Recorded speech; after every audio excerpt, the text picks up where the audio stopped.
Hey guys, welcome back to Spill the Tea. This is episode 6, and I have Aditya Ashok with me.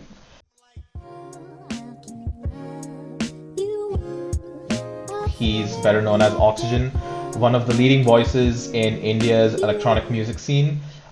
He's a drummer, producer, and DJ from Mumbai. He spent over a decade crafting emotive, high energy sets and originals, playing festivals like NH7 Weekender, Sunburn, and Magnetic Fields, and involving Oxygen from a solo project into a full live experience.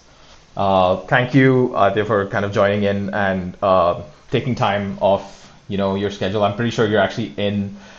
You have a set. I think you're in like a hotel right now, just kind of getting ready for a set, or you're done with your set right now.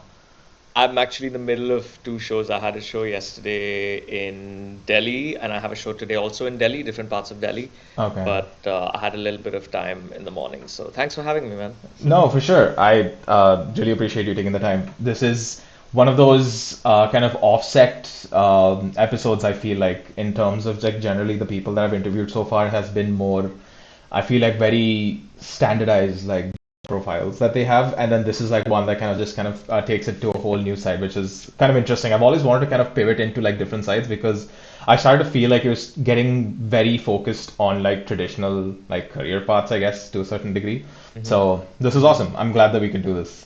Yeah, Yeah, I can same. just straight up jump into the questions because I know that I don't think we have too Let's do much it. time. So, Let's do it. um, Let's do it. kind of talking about your origin story and your identity. So, take us back to the beginning. What was the moment when music stopped being a hobby and kind of started being a path that you had to follow?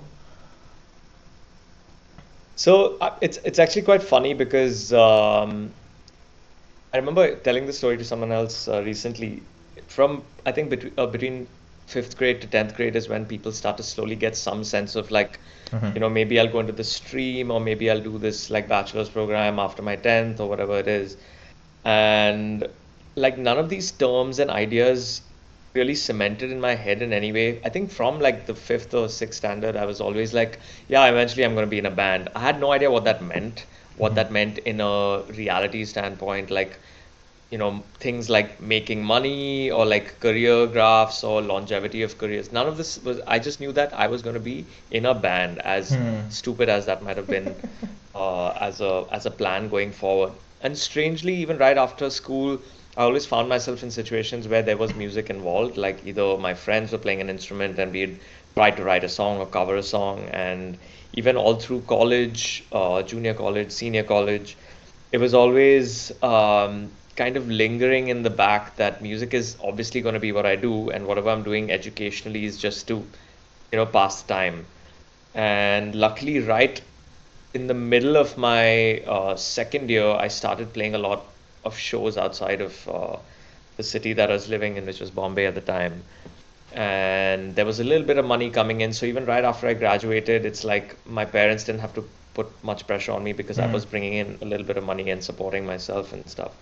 So I don't think there was ever a point where it was a hobby and then it became a career. I think it was always just such an integral part of my life that there was no separation. It was always just one conscious Okay. stream of, Hmm. life, universe, path, whatever it is you want to call it. And I suppose I just woke up one day when I was like 25 and like I was like, okay, I guess this is like kicking off pretty well, so let's just keep going. Okay. I mean, that's a fair point. I feel like that perspective of kind of defining it as a hobby maybe is something that a lot of people who currently don't pursue music, maybe initially they kind of always kind of treat it as a hobby, and that's always been something that they True. define it as a hobby. Maybe that's kind of why my question was defined that way. But no, it makes sense No, fair completely. enough. You make a good point actually, because if you're not involved in it, it can always seem like, yeah, if you're not doing professionally, it must be a hobby. Hmm. But it's like it also still, I mean, you can call it I can call it my profession. Yeah. I can call it work, but even when I'm talking to my wife, she's like, you're gonna work again. I was like, that doesn't feel like work. I don't know what you're talking Hmm. about. Yeah, it I'm just doesn't gonna have go that same play, and I was connotation. doing the same thing 20 years ago. I'm just gonna go Yeah. play, and I'll see you like in a few hours. Okay. So yeah. So, you spoke about being bands. So I feel like your journey kind of started off from bands and then you kind of pivoted to, pursuing like a more solo DJing profile.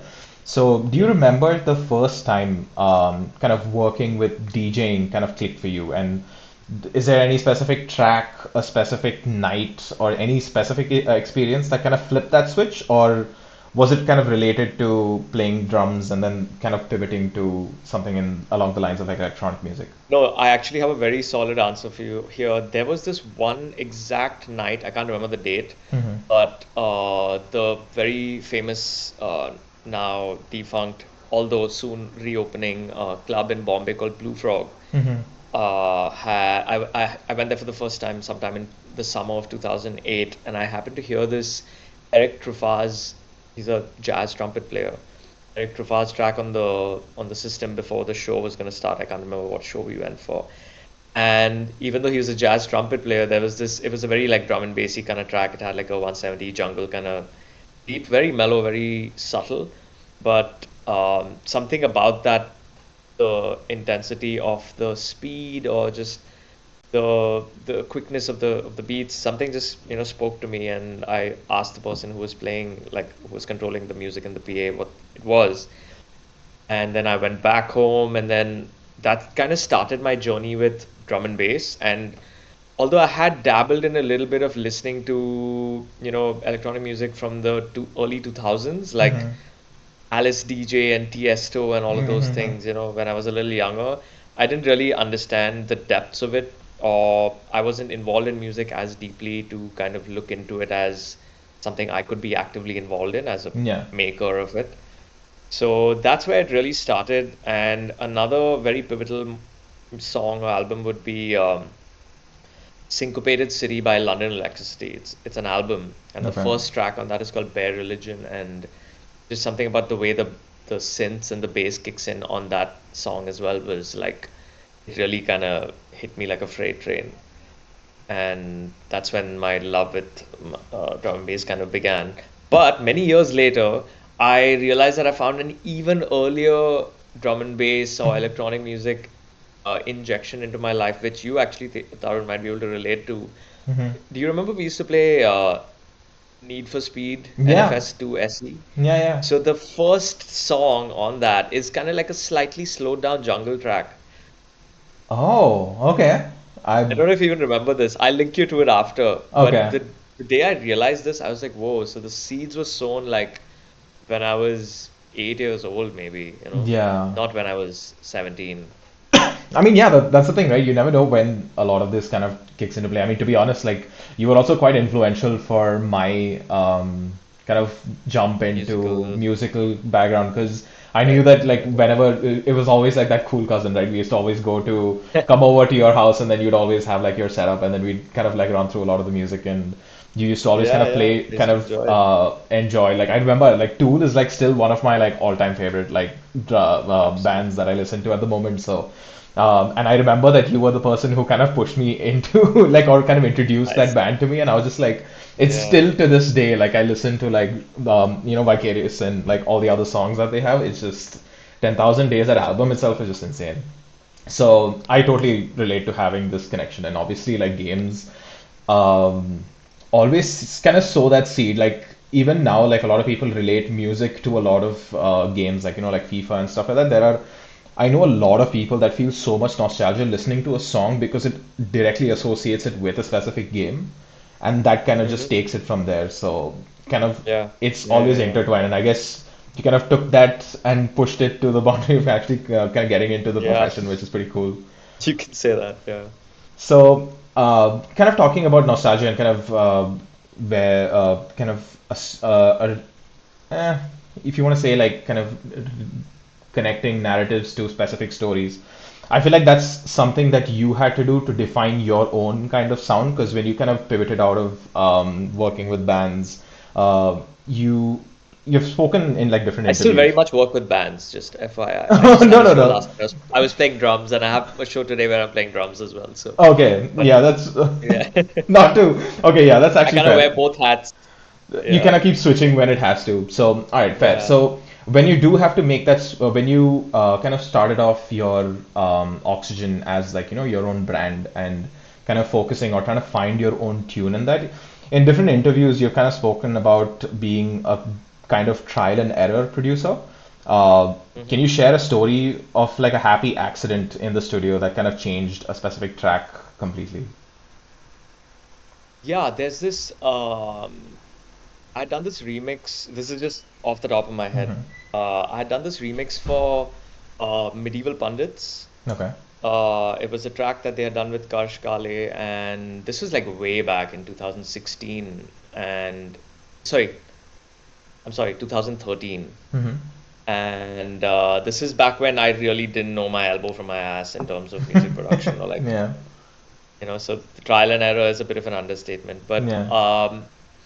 I remember there was this one, his vocal, Karsh's vocal track that it kind of by mistake got dragged into another channel where there was a delay effect. A delay is like an echo for those Yeah. who might not know. And the minute I put his vocal in there, it kind of did this delay throw of his voice over the song. And it was so cool. And I was like, that's the hook that I need for the drop. And if you go back and listen to that, you can still hear it. So I think that would be a great happy accident. Wow. Quite Okay. different from trial and error, though, I would say, just to make that distinction. Mm-hmm. Um, I think with the trial and error, there was a lot of in non kind of mainstream or non usually applied techniques that I picked up, Mm-hmm. but it was much, much longer, unfortunately. I had to unlearn a lot of bad things or like wrong things that I was doing. But I will say that over the last 3, 4 years, I feel like all of what I learned, I mean, this might even apply to people who've not learned via trial and error, but I feel like there's a bit of a compounding that's happening now where I'm able to like get from idea to actually having it tangible on the software way quicker, like much, much, much quicker. Okay. And so, although I do feel like there's a long kind of a long journey to get to the stage with trial and error, I think along the way you can pick up a lot of interesting and uncommon techniques, ideas, and ways to work with the software. Okay. Do you think that there was a difference between how you kind of progressed wearing your uh, hat as like a solo artist versus performing in a band? Do you think that do you find there to be any similarities that you could kind of relate or kind of pull from one Yeah. stream to the other? I don't know so much about pulling from one stream to the other, but the pattern I've noticed in both the journeys has been that I've not been able to, for some reason, push my understanding of certain concepts up to like 95. I won't say 100%, but up to 95%. I feel like I'm always stuck at like an 80, 85. Okay. And I feel like that I'm not very happy about that. Like even in the drumming world, I used to be very like I didn't traditionally learn. I maybe did like 6 months with Geno Banks just to make sure that my technique is right and I'm not injuring myself and stuff. Yeah. But there's a lot of like vocabulary things like double strokes and I mean paradiddle is the most famous Yeah. drum rudiment as a drummer, but Yeah. double paradiddles, applying them, how they work as drum grooves. I never got into all of these things in the beginning years of my drumming. I got into it much later, maybe over the last like, I mean, I could say 10 years now, but it's been an overall 20-year journey. So Yeah. almost 50% of my journey, I didn't work with a lot of these basic alphabets to string the words together. And so I think there, and similarly with the production game as well, I was probably doing, as I said, elbow ass, didn't know difference. So again, with the production journey, I feel like it took me at least 50% of the career to then finally start pushing, and filling up my knowledge of that 80 to 95%. Okay. So wasn't too happy about that in both journeys. In hindsight, I feel like I might have been able to be way more ahead of where I am than I am now if I did pay attention to those basic building blocks. Um, but otherwise, I guess to some extent, it in some weird egotistical way makes me feel slightly better about my skill with music or the fact that I was born to do music, because I have been able to teach myself a massive chunk of both of these disciplines and apply it to a decent amount of success. To put it So lightly, but I sure. think, yeah. I mean, yeah, we can digress and have a whole chat on that. But I mean, yeah, I'm a busy working musician, so I think I'm grateful just to be able to do that. So just leave it Speaking at of that. being busy, since you said you're between live shows and sets, you've played everything from like sweaty club rooms to massive festivals, like Weekender, Sunburn, Supersonic.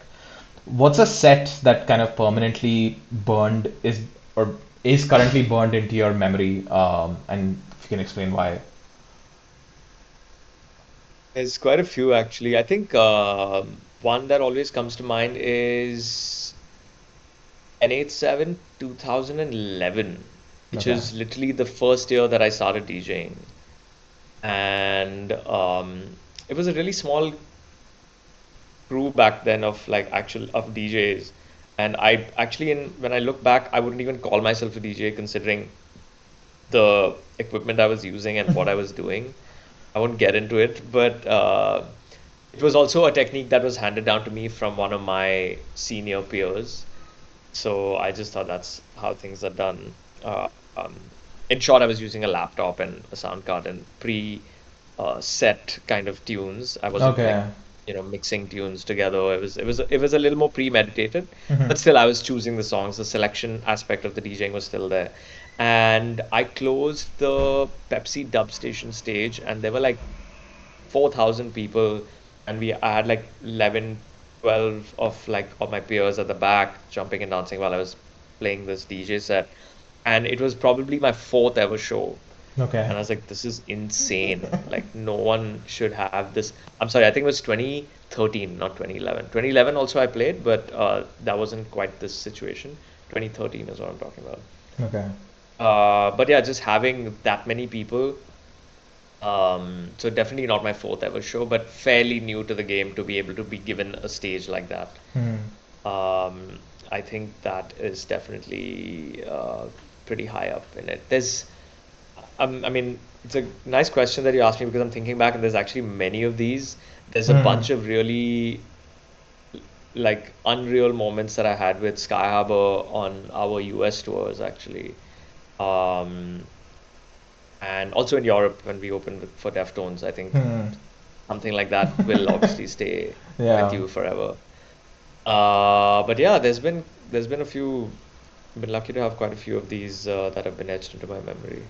There's also this And my memory's not aspect. that great, so There's also this considering that. dichotomy.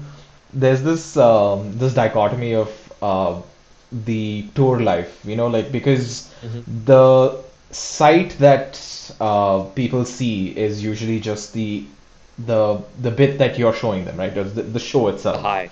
Yeah, so Yeah. the peak of that high.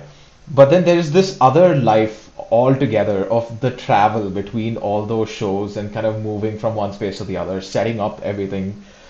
Can you give like a quick, I don't want to take it too long because obviously I feel like that conversation will kind of drag out to like a huge hmm conversation, hmm but kind of just give an insight to that life of kind of touring across like either Europe or the Americas.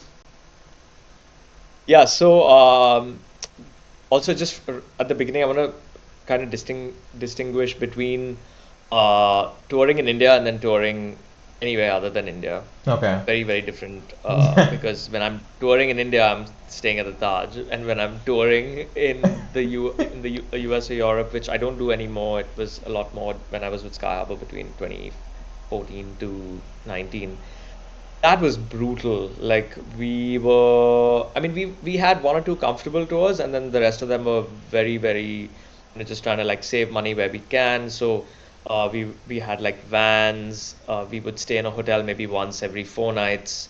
Others are just sleeping in the van. People are taking turns driving from the next city. Like we finish the show, drive to the next city, get there at like 5 a.m., try and find a porta potty or like not a porta potty, sorry, try and find a bathroom in like a mall for your morning ablutions, eating like cold sandwiches, very, very little sleep, body is completely broken because it's like back to back to back to back to Yeah. back, and we were playing metal.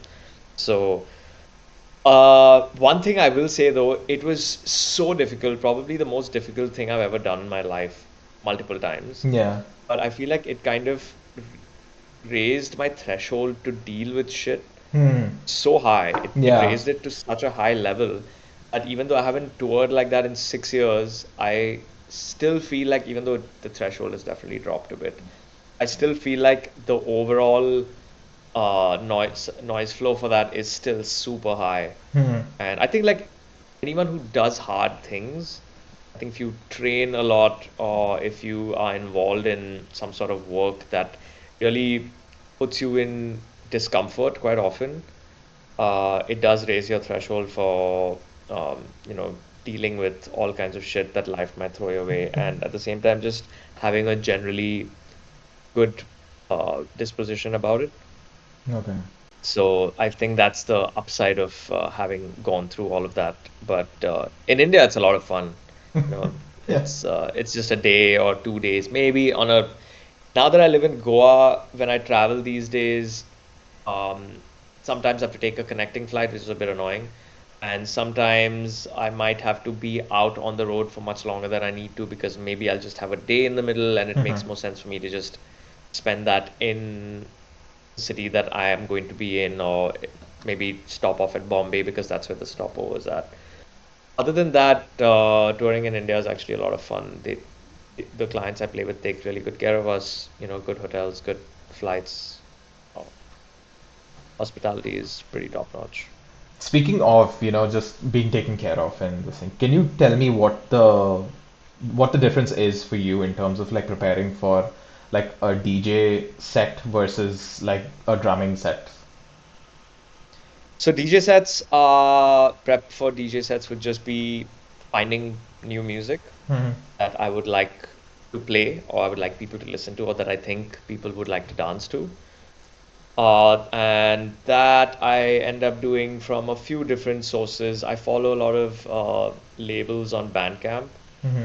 and try to buy directly from the label so that it helps the label and the artist. Okay. I have a few Beatport, you know, uh, playlists or charts that I might follow, and the Beatport charts tend to get abused a bit. Hmm. Everyone's just playing that, so I try Yeah. not to like, find some really interesting ones over there.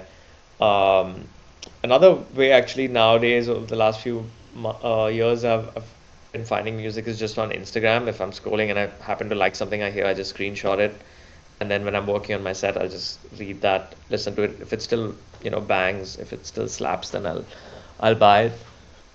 Okay. And then if I need to finish up some of my own music and I want to try it out before I release it, then I'll have those ready for the sets as well. But in terms of drumming, it's always like it depends on who I'm playing with. Hmm. So just making sure that I know the material inside out. If there's a new song, I might have a chart for it, make sure my chart is ready. And then in terms of prep, just with drumming, just stretch a little bit. In terms of DJing, just stretch a little bit, Hmm. have a shot too before I get on. Just Yeah. Wait, so loosens the when you gears a say bit. chart, I'm assuming you don't really read sheet music, right? Like or do you I have as No, a, I don't. I mean, I kind of can. I've never hmm, had to, yeah. and I've never really been too keen to learn. I do know the basics of it, Hmm. but when I chart out music, I have my own ways of doing it. Okay. I mostly need to just remember how long things work. I mean, how long sections are, Right. like Okay. 16 bars or 2 cycles.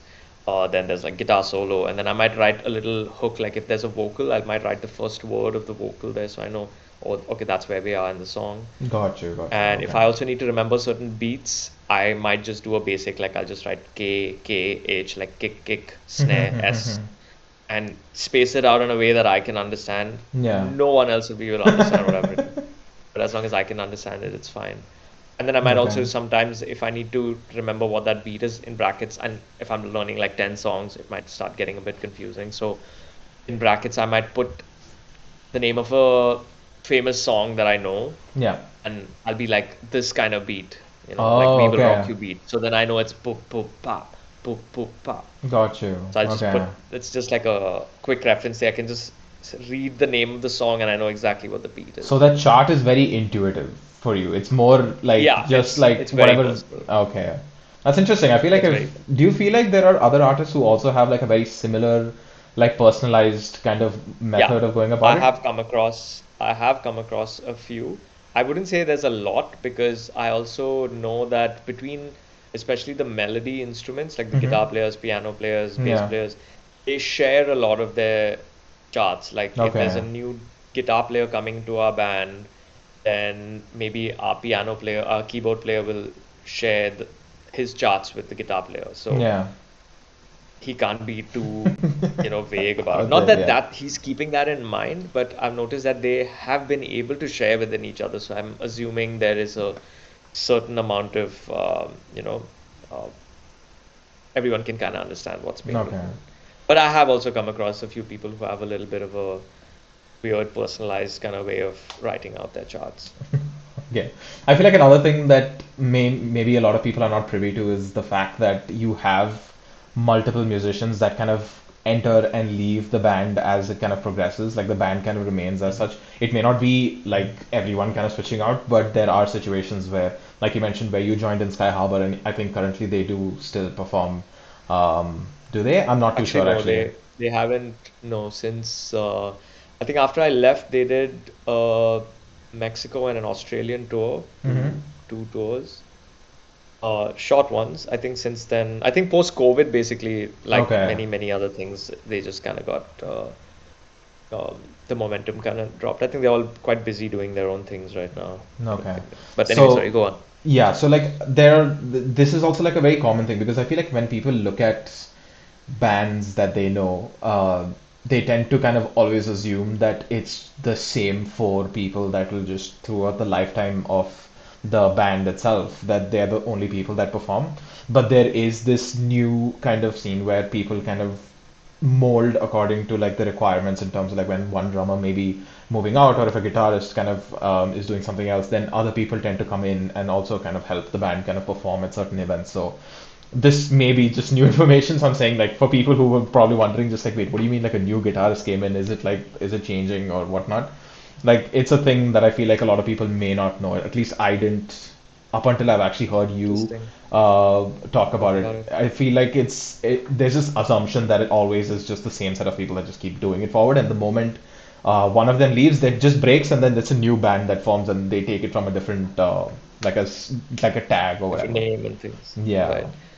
No, in fact, the same members staying the same is the exception, to the norm. The norm is always that people drop off, and um, there are very few bands in the history of the world that have the exact same original members. Few of them that come to mind are U2, Hmm. Coldplay. Like in the middle of this, I already thought of Metallica and Red Hot Chili Peppers, and those are both wrong because they've Yeah, had they've members come in switched. and out. Yeah. Exactly. So maybe I want to say the Rolling Stones, but I don't know them very well, and it is possible that maybe they might have or Okay. not had similar members at some point. But yeah, I mean now when you change someone like the singer in a band, especially, I think that makes a very big difference to the sonic identity of the band. Yeah. So it's very hard to, recover from something like that, which actually even happened with Sky Harbor. But otherwise, it is a bit common because bands are actually a very bad business structure if you think about it. I mean, of course, after a certain level, there are contracts and those Yeah. kind of things, but there's not a single band I've been in where there's been a contract. And it's like anyone can just at any point be like, okay, I'm done, peace out, And then Oh, what okay. happens to the time and Yeah. money and that the rest of the people have put in? So it does happen, and because there is so much time and money that the rest of the people put in, there is quite an onus to keep it going. So you find another player, and it works fairly well to some extent, depending on who's replaced. Hmm. Like Metallica has had many different bass players, Yeah. Okay. and they've managed to like keep it going. In some of the bands that I play in currently, they're not like bands. Like we don't really write our own music. It's more I'm involved more as a sessions player. Okay. Um, so because that's how the setup is, there's like a main artist that we play for, And in those kind of setups, there's constantly people going in and out, in and out. It just Yeah. depends on like, are you free on this day? No. Okay, then usually there's a main band and then there's a sub for each member. Okay. So if your first call, you get the call. If you're busy, then the call will go to the sub. And if Okay. he's busy, there might be a second sub. That's kind of how it works in the Indian, I would say, um, Bollywood slash now kind of regional indie, which is kind of becoming as big as Bollywood almost, with Yeah. some artists. I feel like And that's kind of how it works in the, like you mentioned, this the rise of like the music industry or the music scene in India, especially like indie music and kind of a lot of these artists kind of coming up. Even the festival culture is kind of picked up because I remember from back in the day, like it wasn't as many. You did have like the main ones, but then now you're starting to see smaller and smaller kind of festivals pick up, and then a yeah, lot of yeah, like yeah. niche There's quite a music few. kind of coming into the spotlight, and a lot of artists getting Mhm. recognized in that manner. So do you think that promoters and audiences kind of get these aspects right? Let me kind of rephrase it. What do you think promoters and audiences get right about electronic music, and do you think that there's still something that needs to change? Yeah, there's definitely there's always something that needs to change. I feel like one massive disadvantage that India has is we don't have decades of the culture behind Hmm. us. It's very, very new. So I feel like having that kind of history helps cement certain styles. It also helps to create almost like an unwritten set of rules of the do's and don'ts Okay. on a dance floor. Hmm. I'll talk from the audience perspective, then I'll get into it from the promoter perspective. So I feel like that is kind of lacking in our culture. A lot of it is very like it's cool now, so let's go and experience this thing that's cool. Like this whole rave thing, like Yeah. samosa rave and all of that. I won't even get into it, but like I mean, come on, it's embarrassing. So there definitely are a few spaces where you can still go out and feel like everyone's here for more or less the same thing, which is just to like just dance, Yeah. have a good time, exchange good energy with people, listen to good music. But unfortunately, more often than not, in the last few years, I have not been able to feel that as much Hmm. in India, and I just feel like the priorities are a bit all over the place with the people who are coming out for these things. Hmm. I'm hoping it kind of catches up or finds its way, in the next few years. Yeah. But I have no way of knowing that. Now, in terms of the infrastructure and the promoters and things, it's like there is a lot of energy and time and money and a lot of people who want to do a lot of big things for Yeah. India. But we are heavily, heavily lagging behind in terms of venues, uh, Hmm. and therefore sound systems, Okay. because the venue is also very ad hoc. So the sound is also just, they just put something up, and sure, there is a culture around that kind of an approach as well. Hmm. But more often than not, these parties don't sound very good. And Okay. with electronic music, especially, Yeah. if the sound is not up to the mark, then there's no point really, because it's not like you're watching people like perform something Yeah. that you Yeah. can get lost in. It's just the sound. It is that has to grab you. Yeah.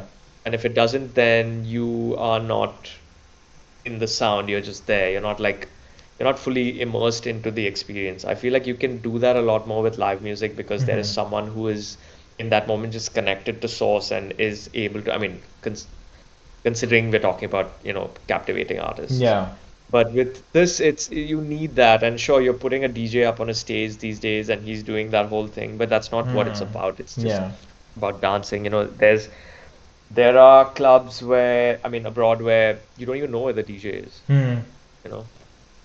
He's in Correct. some corner. Doesn't matter. Sound system is king. That is Yeah. the artist. There's clubs and parties abroad where the sound system is the headliner, and then you have like, oh, these are the DJs that are playing. Okay. So I feel like these things, it's ridiculous to expect it to suddenly just happen in India after, just like um 10 years of mainstream exposure. Hmm. But so yeah, I think just the lack of the venues and therefore the sound systems creates a big there's a big gap in what the experience for the listener can be, and Hmm. therefore what the listener goes home with, how inspired he is, and then what he can further put out to, you know, um, complete the cycle Okay. and keep it going. Yeah. And outside of all of this, another very, very, very big detrimental factor is permissions and government red tape. And it's just not part of our culture. So there's a lot of people who have a problem with it. Yeah. And so that becomes very difficult for the promoters. I know a lot of them are just bleeding money. Hmm. So there's a few problems, but we have numbers, we have a lot of people here. So hopefully, um, the promoters will be able to leverage that. And there's a lot of big artists and festivals that are looking at India because of the numbers that we have. Yeah. Hmm. So it is exciting, but how much depth there is to all of this can be debated. So Interesting. that's where we Yeah, are. because there is that general perspective of like, you're seeing a lot of these artists kind of come and perform now in India and then kind of get captivated by like the fact that, there's just so many people who are ready to kind of attend these concerts. And that the point that you brought up about it being the depth of it being questionable is actually fairly interesting because I remember when this might be like far left field from the artists that you may listen to, but like Travis Scott had come to Mumbai to perform, right? Yeah. And Mhm. there was like so much hype that was built on the fact that he was gonna be performing, and then I was expecting it to just be like sold out and like going crazy about it, and then like ticket prices were obviously absurd. And then he started performing, and if the cameraman just panned to the audience, you could see like after a certain point, it's just empty. And I was just Empty. Yeah. like this It's man, when very he odd. performs in North America, it's like people will go absolutely bonkers to kind of make it happen. There'll be people like on the buildings behind the stadium and try and get some view of it, or like, rent out the service apartments that are visible so that they can watch it because the shows are obviously sold out. So I Sold feel out. like Yeah. there's this weird hype that gets created for the artist, and at the end of the day, the event itself doesn't It really live doesn't up to the translate to name. ticket sales. Yeah, yeah. I mean, maybe the event does in terms of the production and the performance, Hmm. but yeah, it often doesn't translate to ticket sales that much. Although this year's Lollapalooza India was the first one that was fully sold out. Hmm. So Okay. it depends on, who's coming and what they're coming for. And Yeah. Linkin So, Park played, so oh you yeah, know, I obviously. actually was really unfortunate. I missed them. Like the day that I came down to Arizona in Phoenix, they actually performed, and I was going for a Bollywood night, which was like was a horrible event first of all. But during that event, I saw like this couple who were wearing Linkin Park shirts, and I was just like, there's no way in hell that these both are wearing this just out of like, oh, let's wear our Linkin Park shirts and just go out. And then I was just like, don't tell me. And then I immediately pulled out my phone and I was just like, they were performing and I'm going for a Bollywood night instead of Linkin Park concert. And I it was was like kicking it was myself. probably already sold out Yeah, at yeah, that of time. course. Yeah. So sold out like long ago. And they were performing that night, right? So I was just like, God damn it. But I guess there's also that thing for me. Like I have this very personal connection for Linkin Park because that was again All another of us, yeah, like we kind of got into it grew into together it almost. together. Yeah. Yeah, yeah, And yeah. it like I remember it in like cassettes, dude. Like the cassettes that we Yeah, had yeah. and then putting it into that Mhm. player and then kind of rewinding it or like flipping it and all of that. Like it used to be like I had that such a deep rooted connection with Chester Bennington, and then ever since he passed and then when they got this new identity, like one thing is for sure, like all their new music that they perform, incredible. Like she's insanely talented, like incredible vocalist. But for me, it just never hits when she sings the older songs which Chester sang. So it's a very personal thing, obviously. I've heard a lot of Yeah. people say I that, had the it's same fine. feelings when I saw them. Okay, It was the same. It was the same. It was amazing, but it was like that. it's just not Yeah, it, just falling short. So I kind of But want to anyway, rush through into the other questions just so that I yeah, kind yeah. of covered like your Let's do that. personal, your mindset or like your creativity in terms of like when you're trying to create more personalized music? Because now we spoke about when you're performing with like other songs and when you perform like drumming sets, right? So when you sit down to kind of start a new track, or if you kind of feel the thing, what usually comes first for you? Is it the melody? Is it the rhythm, the atmosphere, or just a feeling that you're trying to chase?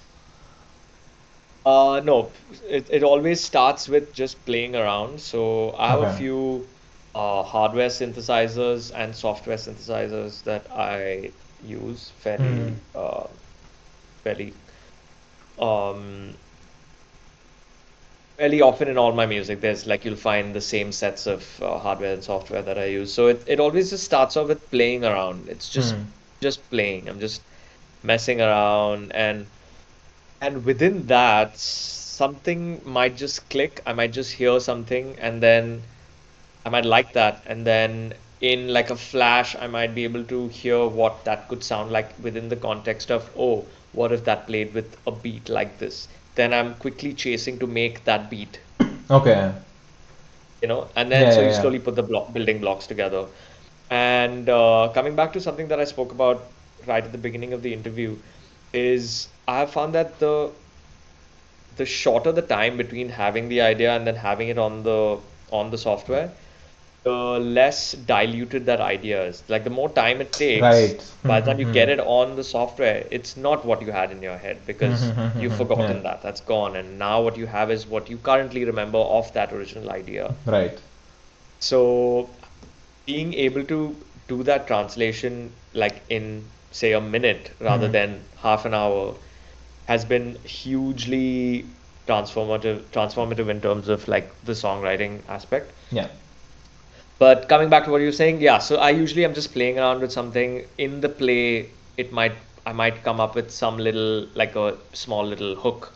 It could be mostly, it ends up being either like a bass line thing or like a top line synth kind of thing. It's very rarely groove up Okay. or pad down. Sometimes I might have a vocal idea, Hmm. which I might just record on my phone, and then in trying to translate that vocal idea, just to have a bed to record that idea on top of, I might just pull up a few samples and then I'll work on that vocal, get that maybe 50% of the way of the idea ready, and then I might start reworking those samples that I used under that vocal to make it a little more like original. Do you So I think guess you've those are two kind of Oh, okay. I mean, yeah, main that I ways feel like of that's pretty interesting approaching it. because for me, one of the things that I love doing, being so intertwined with music and kind of growing up with music and it being like a strong part of my life, is watching people actually develop their music. So I know like John Bellion, Charlie Puth, all of these artists kind of put out like a bit of like a behind the scenes of how they kind of create music. So Mm-hmm. it's always been fairly interesting in terms of like, we can develop something from um, just one sound or from one specific tune, and then they kind of pick it up from there and then develop it into like this world famous song that is going bonkers.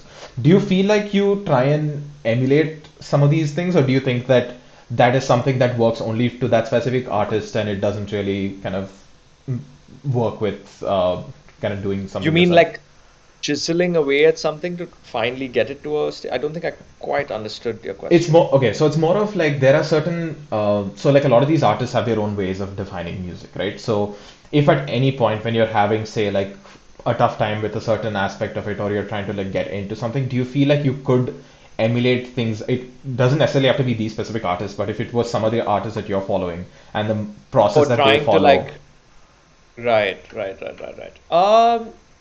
I see what you're for saying. lack of a better term, I'll tell you copying what what they my do. version of it would be.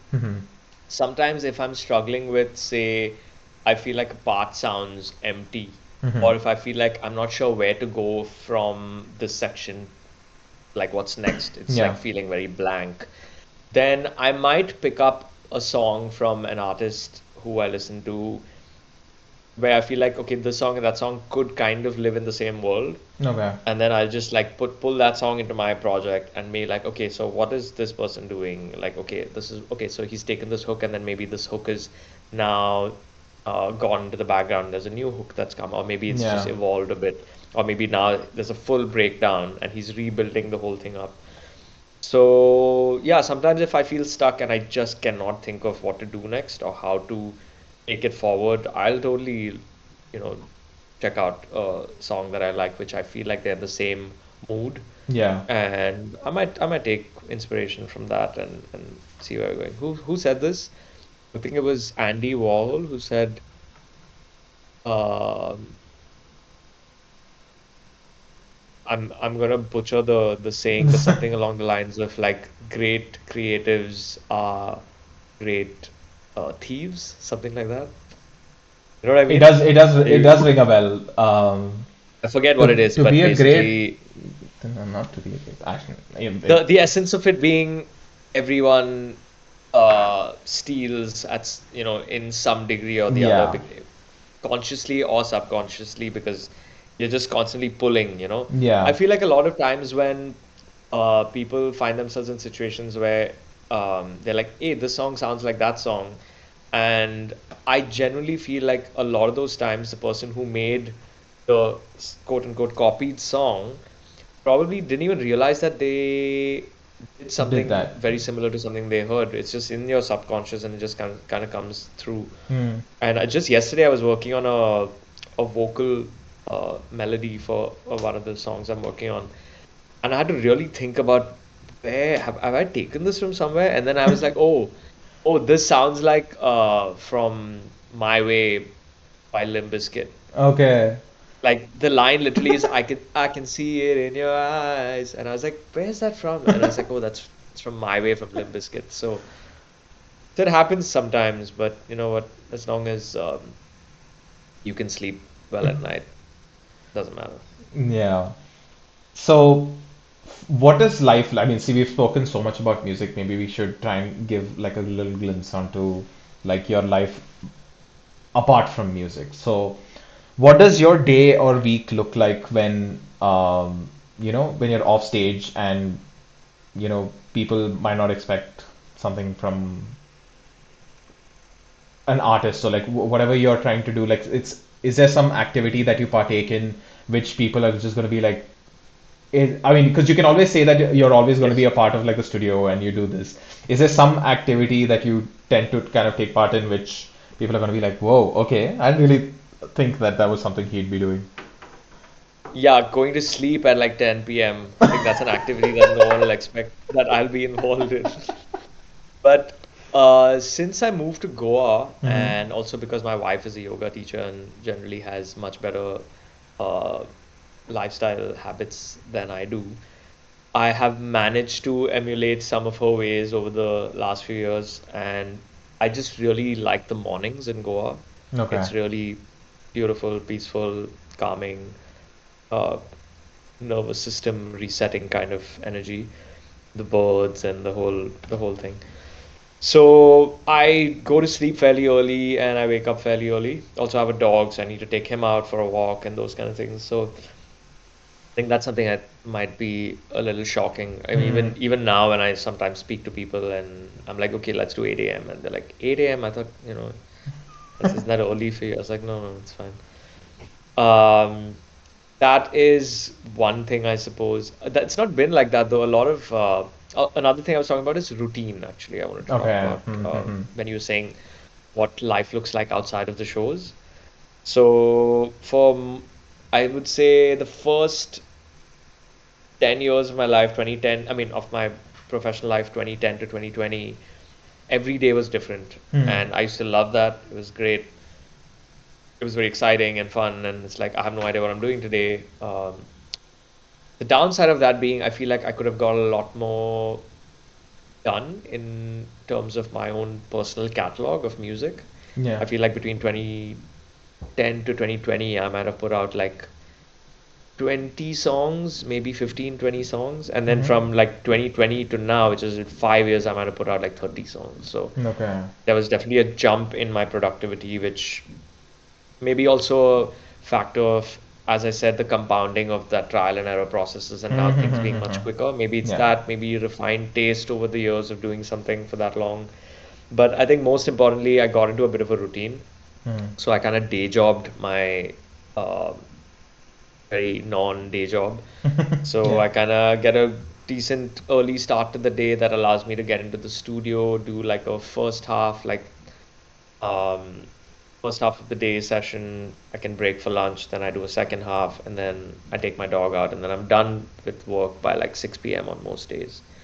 So I've Interesting. kind of, yeah, I kind of day jobified my non-day job, and that's been quite rewarding. Also, I quite enjoy it now. I kind of like having a bit of a routine, and I definitely feels a lot more productive, and I'm able to kind of like be a lot more mindful of my time and Hmm. knowing where that time is going, and not frittering it away. I mean, sure, there's a time and a place for everything, and maybe my early 20s that made sense, Yeah. but this is what makes sense for me now. Um, yeah, other than that, I cook a lot. I've been working with a lot of like fermentation shit. Like I've been making Okay. sauerkraut and kimchi, and kombucha is the next project that I want to get into. Interesting. Okay. And I then feel like maybe I can that's get into beer after that. just making your own brews. Interesting. Stepping stone to Yeah, beer. that's gonna be your. That's the There'll whole be an point of oxygen this line thing. of just like beer next. Yeah, yeah. It could be. There's a lot of branding potential over there. I'll speak to our cousin Karan and get him Yeah, of involved. course. Also, like, kind of talking about the advice, because right now you mentioned about how you kind of broke down the process that you had for like the first 10 years, kind of reflected on that, and then defined how you kind of want to work moving forward now and kind of creating something that suits what your needs are at the moment. Um, what would you give as like advice for new artists that are kind of trying to find their sound or are just kind of joining into music right now? I kind of want to pursue that as like a full-fledged career. In terms of finding your sound, I feel like I don't think that's something that can be pushed and forced into reality. Hmm. I think that just happens when it happens, and that also might evolve. So you might have a sound, but then that sound might be something else in 5 years, and I think that's fine. You grow as a person, so you have to grow as an artist, and you don't want to if you want to kind of like maintain a certain set kind of a sound, that's also fine. Yeah. But I don't think that seems like very natural. But in terms of advice, I think one thing that is key is consistency, just Mm-hmm. in terms of constantly putting out material. And I think that helps to create a certain amount of discipline for yourself and also to be able to have an engaged audience. Yeah. Mm-hmm. And another thing I think is we really need to get out there a lot more. I mean, this is something that I need to kind of take my own advice on this, but it's so easy. In fact, a very good friend of mine, also bandmate called Zoran, who just walked behind me some Yeah. time ago, shared this piece of really good tidbit with me, which is like we live so much in this digital world, but Yeah. it's not really real, you know. So like, I think it's important to get out there Mm-hmm. and make real connection, play real shows, go to other shows, meet people because like just being in the right rooms and knowing the right people, being in the right place at the right time can do so much for your career. It's like you'll never be able to imagine what that can do for your career. And I can give you 100 examples of Yeah. where that's helped me. So I think yeah, just consistency and then just like put yourself out there, especially in the younger years. I think it'll really compound later on. Okay. And we've kind of completed most of the questions. Now the only one left for us is the final one, which is what would you want to tell yourself first? Like, if you were to see this video 5 years from now, what is something that you want to speak to 5 years from now, Aditya, and kind of tell him, give him some sort of information, be it philosophical or some goal that you want to achieve, whatever it is. Oh, this is gonna be interesting. What's the portfolio looking like right now? No. Uh, um, hmm. it's funny because this 5 year window is actually some sort of a weird timer that I've kept myself for a few things that I don't want to get into at this point. Okay. But I want to say, um, either way, if those things happened or didn't happen, um, I hope you've managed to stick to the principles that we spoke about. Not me and you, me Yeah, and me. yeah, you and you. And don't be too hard on yourself. I think that should pretty much sum it up. Awesome. All right.